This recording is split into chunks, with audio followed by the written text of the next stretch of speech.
A verdadeira educação é você ser uma pessoa educada para a sociedade, educada na família, educada na igreja. Se nós temos uma família bem ordenada, eu pergunto, a igreja vai ser bem ordenada? A sociedade? Então a base está na família? Sim, isso é fato. Irmãos, pode passar ali, Manuel. Nós vamos aqui dar continuidade. Eu vou ler aqui, quem querer acompanhar na Bíblia, Ezequiel 8, do 1 ao 3.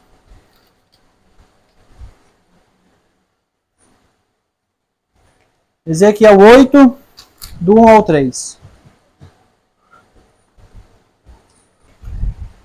E sucedeu, na minha tradução talvez é um pouco diferente. E sucedeu no 6º ano, no 6º mês, no 5º dia do mês. Eu sentei na minha casa e os anciões de Judá sentados diante de mim. A mão do Senhor Deus caiu ali sobre mim. E o 2. Então eu contemplei, e eis uma semelhança com a aparência de fogo. Desde a aparência dos seus lombos para baixo era fogo, e dos seus lombos para cima com aparência de brilho, como a cor de âmbar. E o 3. E pôs a forma de uma mão, e tomou por um cacho da minha cabeça, e o Espírito me levou entre a terra e o céu, e me trouxe nas visões de Deus para Jerusalém, a porta do portão interno que olha em direção ao norte. Então estava ali assentado, ali estava o assento da imagem do ciúme que provoca o ciúme em Deus. Muito bem, todos conhecem o cenário, todos nós conhecemos, que ali Deus chama o profeta, e ele chama o profeta e diz o seguinte, olha, chega mais, eu vou te mostrar aqui algumas questões. E ele começa a mostrar algumas coisas que estavam acontecendo. E no decorrer disso, nós vimos que acontece sim algumas abominações no templo. E nós vamos ver que uma abominação sucede a outra. E cada abominação que vai sendo ali mostrada ou apresentada, acontece o seguinte, cada uma era pior que a outra. E eu queria chegar aqui na seguinte, na 14 e 16. Acompanhem aí. Na minha tradução diz assim, ó. Na penúltima abominação. Então ele me trouxe à porta do portão da casa do Senhor, que estava em direção ao norte. E eis que lá estavam assentadas mulheres chorando por Tamuz. E o 15. Então ele disse-me, tu viste isso, ó filho do homem? Vira-te ainda novamente e tu verás maiores abominação que esta. E o 16 vem falando ali que eles estavam adorando ao sol. Então a penúltima abominação que estava acontecendo era o quê? Mulheres chorando por Tamuz. E a última abominação, se nós continuar, ela é o seguinte. Diz que ali haviam pessoas adorando ao sol. Então, irmãos, nós vamos falar sobre isso, como diz o título ali. Né? Eu faço uma pergunta aqui. O que significa mulheres chorando por Tamuz? Aqui, como eu falei, somos todas pessoas maduras. Somos adventistas e ex-adventistas. Nós vamos tratar sobre este ponto. Eu quero aqui colocar para você, novamente, eu não estou aqui, de uma certa forma, querendo me colocar como dono da verdade. Eu vou ler textos, vou apresentar para cada um de nós algumas questões, porque nós precisamos, na nossa vida, tomar decisões. E precisamos tomar decisões hoje.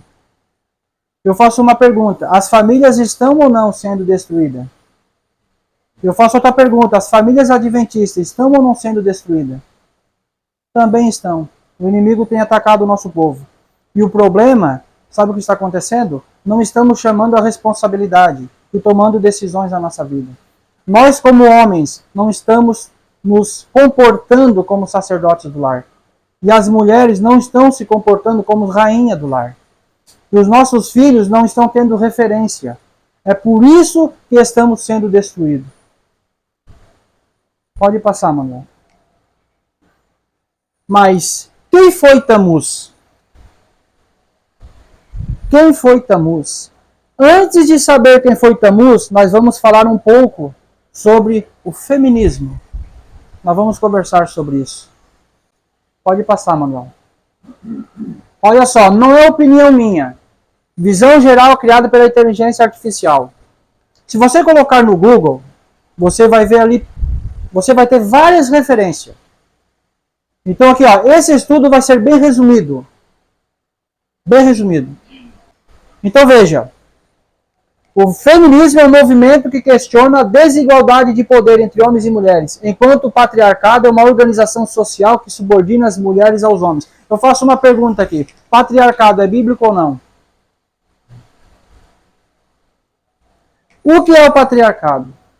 O patriarcado, isso é na visão do feminismo. O patriarcado é uma forma de organização social, ou seja, não é princípio, é uma organização, uma construção social que subordina as mulheres aos homens, ou seja, que as mulheres estão subordinadas aos homens, certo? Debaixo dos homens. O patriarcado é baseado em dois princípios. As mulheres estão subordinadas aos homens e os jovens estão subordinados aos homens mais velhos. Isso é contra a Bíblia, sim ou não? Será que os jovens de hoje, ou melhor, os jovens bíblicos, tinham que ter respeito pelos mais velhos? O que eu acho que foi Pedro, diz assim, ó, quando você repreender um ancião, repreenda como um filho repreende a um pai, ou seja, com respeito, porque é o mais velho.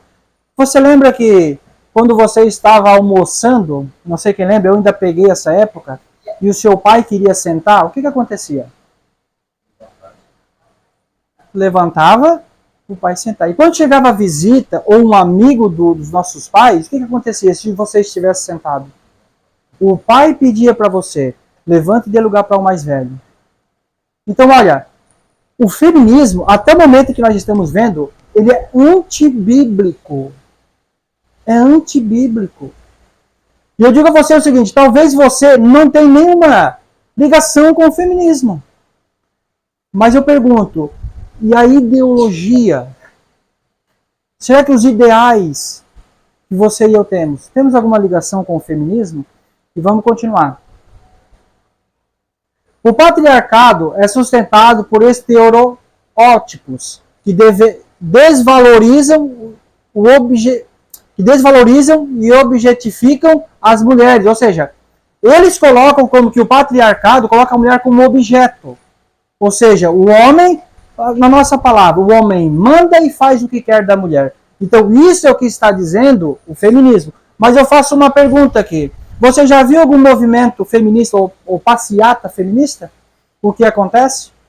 As mulheres seminuas, cantando, dançando músicas vulgares. E eu pergunto, quem ali está sendo um objeto? Então veja como as pessoas estão cegas. As pessoas não conseguem mais discernir. O feminismo luta pelos direitos da mulher, dizendo eles. Mas na verdade, ele rebaixa a mulher. O feminismo destrói as mulheres. E por último ali, o patriarcado pode causar sofrimentos psíquicos, como insegurança, baixa autoestima e ansiedade. O feminismo é a favor do divórcio. Eles nunca vão dizer isso, mas é a favor do divórcio. Sabe o que acontece em um divórcio? Eles tiram a referência paterna do lar, e a mulher e o filho ficam sem proteção. E eu pergunto, o feminismo é a favor de tudo isso? Traz segurança para a mulher e para os filhos e para a família? É lógico que existem exceções. Existem pessoas de mau caráter, mas a exceção não é a regra. Vamos continuar. Olha só. O feminismo é dividido em 4 ondas, para quem não sabe. Irmão, isso aqui é bem resumido. 4 ondas. Primeira, segunda, terceira e quarta. Essas ondas são definidas pelo contexto histórico e pelas pautas principais do movimento. Primeira onda durou de meados do século XIX até 1920. A segunda onda abrangeu a década de 1960 e até o início da década de 1980. A terceira onda começou em meados da década de 1990 e durou até a década de 2010. Bem pertinho da gente aí, né? 15 anos. A onda atual, que se espalhou por todas as regiões geográficas. O feminismo não é único. E existem diferentes vertentes dentro do movimento, como o feminismo negro, o feminismo marxista, e o feminismo radical. Então, assim, ó, é uma fonte que tem várias vertentes. Irmãos, veja só, rapidamente. A primeira onda do feminismo, ela visou o voto. A mulher ter o direito de votar. Isso é o que mais se destacou. Mas existiu, por exemplo, vamos ler que o Espírito de Profecia, quando esse movimento surgiu, Ellen White se manifestou. Então veja, por trás do voto existia, pode-se dizer, segundas intenções. E a segunda onda do feminismo lutou por causas políticas, que as mulheres tinham que ter os mesmos direitos que o homem. A terceira onda do feminismo, ela já foi um pouco mais além, que a mulher não devia ser subordinada ao homem. E agora, na onda atual que nós estamos presenciando, está virando, irmãos, uma bagunça. Então veja, vamos continuar. Pode passar, mano. Agora aqui é o Espírito de Profecia. Quando surgiu o feminismo, Ellen White se manifestou. E eu vou ler o que ela vai dizer aqui. Olha só, testemunhos para a igreja. Os que se sentem convocados a unir-se a um movimento em prol dos direitos da mulher e da suposta reforma do vestuário podiam romper toda ligação com a mensagem do terceiro anjo. O espírito que acompanha um movimento não pode estar em harmonia com o outro. As escrituras são claras a respeito dos procedimentos e direitos dos homens e mulheres. Quando começou o movimento, Ellen White ela se posicionou. Ela disse o seguinte: os que se sentem convocados a unir ao movimento em prol dos direitos da mulher. Então eu vou dizer para você o seguinte: até o momento as mulheres tinham seus direitos, sim ou não? Tinham. Quando surgiu o movimento, Ellen White advertiu e disse: olha, caiam fora, não se envolvam, porque isso não tem nada a ver com as verdades bíblicas. E ela diz: o espírito que está em um, ele não está com o outro. São distintos, diferentes. E ela diz ali, ó, um detalhe interessante. Vestuário reformado. Eu vou aqui ser bem breve, a gente já falou sobre isso, mas eu vou aqui falar rapidamente. Irmãos, não estou falando contra. Tire as suas conclusões. Estude. Sabe por que as mulheres começaram a usar calça? Sabe quem foi a primeira? Foi essa mulher aí, ó. Elizabeth Miller Stanton. Amélia Bloomer, ela lançou o traje Bloomer. Sabe qual era o problema desse traje? Se você olhar esse traje, não vai ter problema nenhum se você usar ele hoje. Mas na época, se assemelhava com o traje do homem. E Ellen White, ela disse o quê? Não usem este vestuário. Por quê? É semelhante ao do homem. E a minha atenção foi levada a Deuteronômio. E ela diz: homem não veste roupa de mulher e mulher não veste roupa de homem. É o que está dizendo. Eu não estou afirmando nada. É o que está ali. Nós temos muita luz. Basta nós viver a luz. Olha só. Eu vou continuar aqui. Isso não é o Espírito de Profecia, que fique claro, tá? Isso aqui é um pensamento de uma irmã que ela tem um site, ela tem um blog, e ela compartilha ali alguns conhecimentos. E eu vou continuar. Olha só. Essa mulher ali, como eu li, a Bloomer, com o tempo desistiram de seu novo visual devido às gozações do público em geral. Ou seja, elas começaram a ser ousadas. Elas começaram a usar algum certo tipo de roupa, as pessoas começaram a fazer chacota. E veja bem, ó, o estilo não aprovou o estilo proposto por elas, mas não deixaram de tentar suprimir as distinções entre o homem e a mulher. Apesar de os pioneiras no uso da calça terem desistido de usá-las, a ideia não morreu. E as mulheres passaram a usar este vestuário para realizar atividades específicas, como ciclismo e outras ali. Ó, em 1960, na segunda onda do feminismo, criou-se o símbolo, o vestuário unissex. Quem lembra do vestuário unissex? Irmãos, o vestuário unissex, isso aqui é um resumo bem grande. O vestuário unissex, sabe o que é? Sabe o que é ou não? A intenção é não fazer distinção entre homem e mulher. Essa é a intenção. Não tem a roupa unissex? Não faz diferença. Homem, mulher, tudo igual, pode usar, é unissex, é para todo mundo.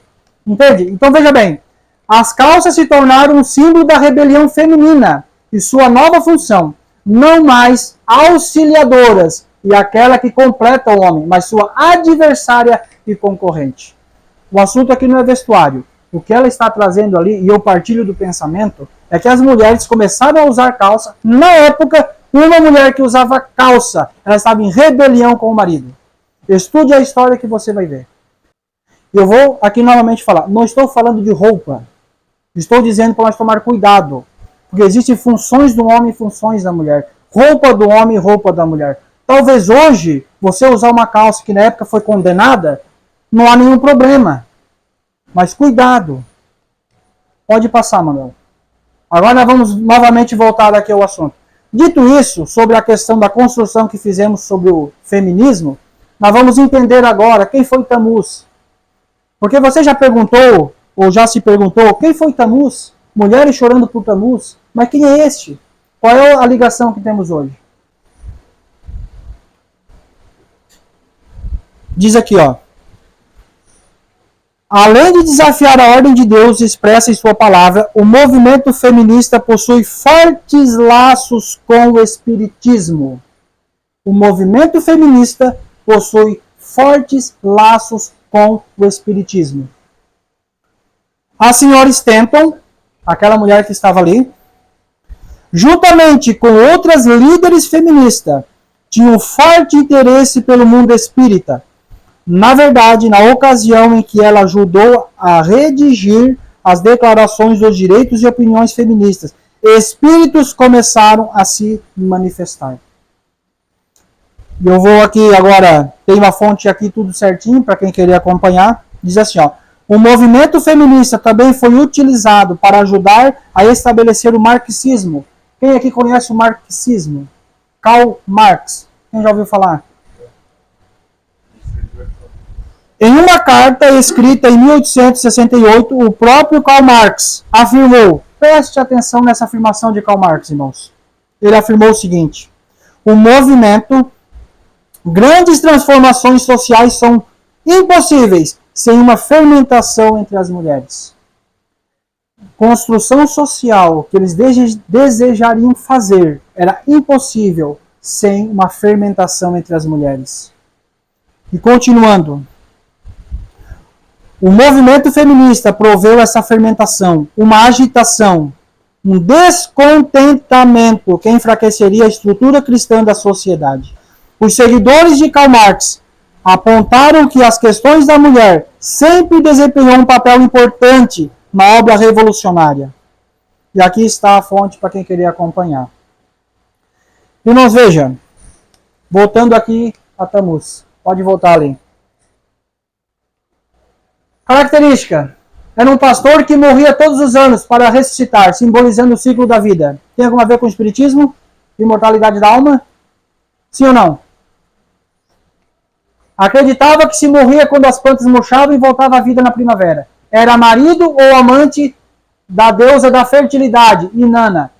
Presta atenção. Babilônia Star. Preste atenção nisso. Não esqueça isso.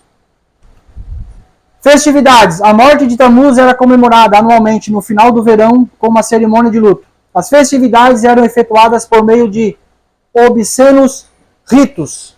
Agora eu vou dizer uma coisa para você. Pesquise no YouTube, na internet, onde você querer. No tempo em que eles queriam fazer rituais com os filhos, no tempo que eles queriam invocar o ocultismo, tinha que ter duas coisas: orgia e sacerdotisa. Vou falar novamente. No tempos antigos, quando eles queriam sacrificar os filhos, e eles queriam invocar o ocultismo, duas coisas tinham que ter: sacerdotisa e orgia. Não podia faltar isso. Pesquise e você vai chegar a essa conclusão. Eles falam abertamente, na verdade. Karl Marx fala abertamente. Pode passar, Manuel. Tammuz também é conhecido como Dumuzi, como eu li, ou Dumuzid. Era uma divindade suméria que representava a fertilidade e o quê? Pastoricia. Não esqueçam. O nome Tammuz deriva da forma acádia da Muzi, que por sua vez baseia no antigo sumério Damuzid. Pode passar, Manuel. O significado de pastoricia, substantivo feminino, profissão de pastor. Etimologia, origem da palavra pastoricia, de pastorício. Pesquise também, não fique só nas minhas palavras. Agora eu pergunto, nós vimos ali que as mulheres estavam lutando por alguns direitos. E, infelizmente, Ellen White fala que as inquietas Evas de hoje estão tomando algumas decisões, estou aqui parafraseando, que não cabe a elas. Não é o dever delas. E eu pergunto, será que nós, como adventistas do sétimo dia, estamos nos comportando aos moldes bíblicos ou os moldes do feminismo? Será que temos instruções sobre isso? Ou será que é tudo igual? Vamos lá, pode passar, Manuel. Olha o que diz aqui. Segundo, em Tito 2, do 1 ao 5. Eu vou ler só alguns textos da Bíblia do Espírito de Profecia, para que a gente consiga aqui ver que temos base na Bíblia e também no Espírito de Profecia. Veja que diz assim, ó. Tito 2, do 1 ao 5. Diz assim: Tu, porém, fala as coisas que convêm à sã doutrina. Os velhos que sejam sóbrios, prudentes na fé, na caridade e na paciência. As mulheres idosas, semelhante, que sejam sérias no seu comportamento, como convém às santas. Não caluniadoras, não dadas a muito vinho, mestras de boas obras. O 4. Para que ensine as mulheres mais jovens a serem sóbrias e amarem seus maridos, e amarem seus filhos, a serem discretas, castas, cuidadosas da casa, bondosas, obedientes aos seus maridos, a fim de que a palavra de Deus não seja, o quê? Difamada. Então veja, temos funções distintas para a mulher. Será que a Bíblia não deixou alguma orientação? É lógico que deixou. Pode passar, Manuel. Veja bem. É direito da mulher atender aos interesses do marido, ter a seu cargo o seu cuidado do vestuário e procurar torná-lo feliz. É seu direito progredir na mente e maneira a ser social, alegre e feliz, derramando alegria em seu lar e desta forma tornando um pequeno céu.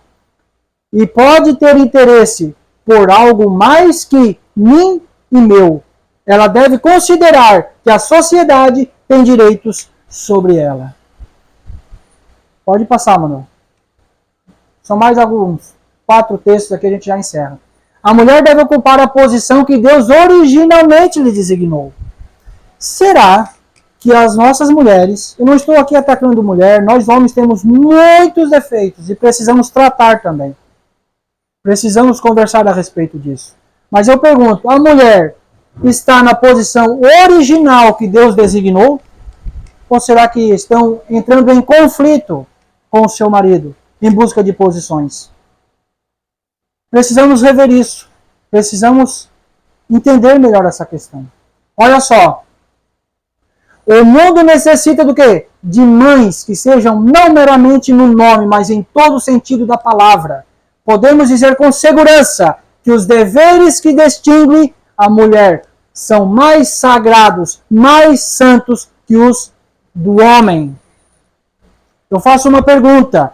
Existem direitos que distinguem o homem e a mulher, sim ou não? Ali está dizendo.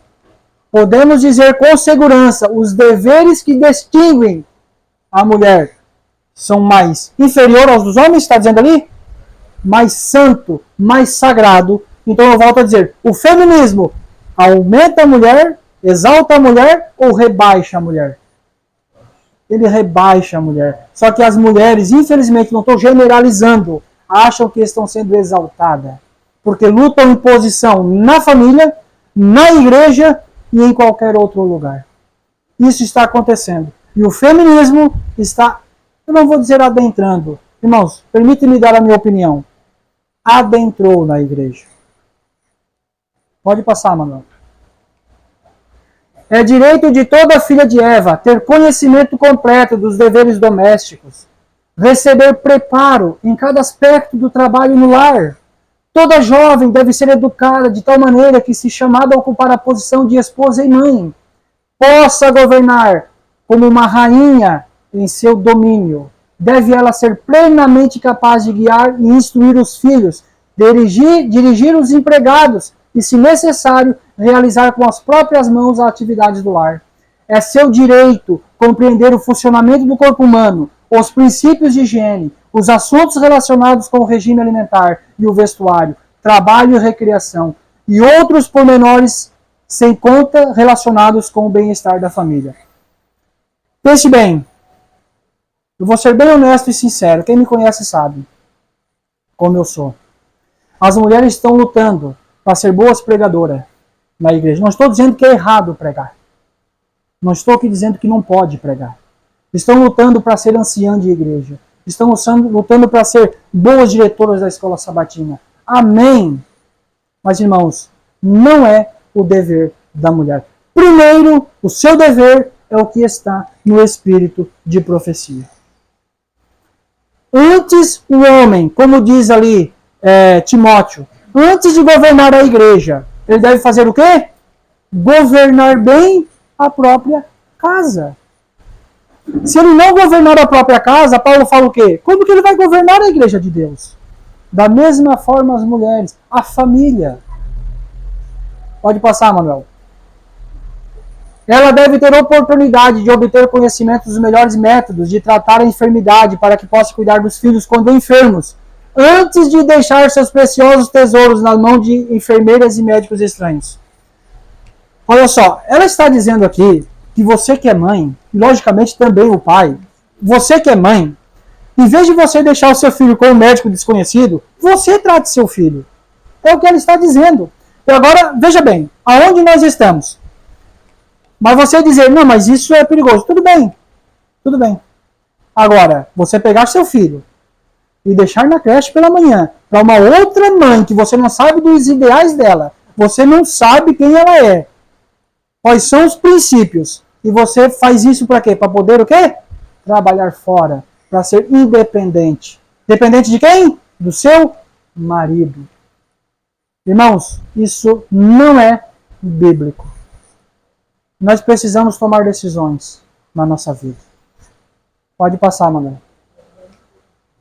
Olha só, muitas senhoras consideradas bem educadas, diplomadas, com distinção em alguma instituição de ensino, pessoas doutoras, formadas, são vergonhosamente ignorantes nos deveres práticos da vida. São destituídas das qualificações necessárias para a devida regulamentação da família. E por isso mesmo, essencial à sua felicidade, podem falar da elevada posição da mulher e seus direitos, mas elas mesmas ficam longe de alcançar a verdadeira posição da mulher. Acho que é o último ou o penúltimo, pode passar. Eu acho que é o último. Agora aqui, ó, isso não é espírito de profecia. Essa mulher, ela é uma cristã e ela luta contra o feminismo. Ela não é uma ativista. Não confunda uma pessoa que é contra alguma coisa por ela ser uma ativista, ou seja, que ela quer impor as coisas. Ela simplesmente não concorda com a ideia do feminismo e ela expressa a sua opinião. Isso é muito sério. Até agora, nenhuma denominação cristã foi capaz de acolher a comunidade LGBT sem primeiro alterar os seus pontos de vista sobre as mulheres. Nenhuma denominação ela aceitou o LGBT sem primeiro alterar os direitos da mulher, o ponto de vista, ou pensamento sobre a mulher. O mesmo raciocínio que conclui que a homossexualidade é pecado está também na base tradicional visão evangélica, que os maridos são os líderes espirituais dos casamentos e os homens são os líderes da igreja. Não é por acaso que o movimento feminista antecede o movimento homossexual. Muito cuidado com este pensamento. Eu acho que o último ali, Manuel, pode colocar. Eu quero terminar com uma palavra simples de Jesus. Simples de Jesus. Eu quero aqui convidar os irmãos a abrirem Mateus 19:4. Jesus tem uma palavra muito simples, mas muito cirúrgica e precisa. E eu quero terminar com ela.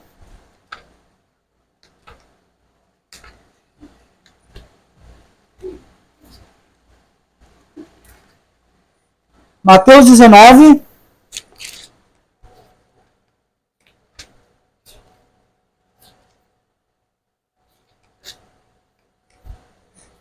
O 4. Nós vamos ler ele. Vocês conhecem a passagem, o questionamento que fizeram com Jesus com relação a divórcio. E diz assim, ó, o 4. E ele respondeu e disse-lhes: Não tendes lido que aquele que fez no princípio macho e fêmea o fez? Eu pergunto, o que Jesus estava dizendo aqui? Não estou falando no contexto. Jesus está dizendo o seguinte: são diferentes. Funções diferentes. Responsabilidades diferentes. E digo para você, vou ir mais além. Não precisa você concordar comigo. Cabelo diferente. Vestuário diferente. Comportamento diferente. Jesus disse: a distinção entre o homem e a mulher. Irmãos, que possamos rever alguns conceitos na nossa vida. Que possamos pensar. Que possamos tomar decisões. Lembrando, eu não tenho nada a ver com sua vida pessoal. Eu estou no mesmo barco que você. As lutas que você tem, eu tenho as mesmas. Eu também tenho uma mulher e tenho uma filha. Inclusive, ela nem está na igreja.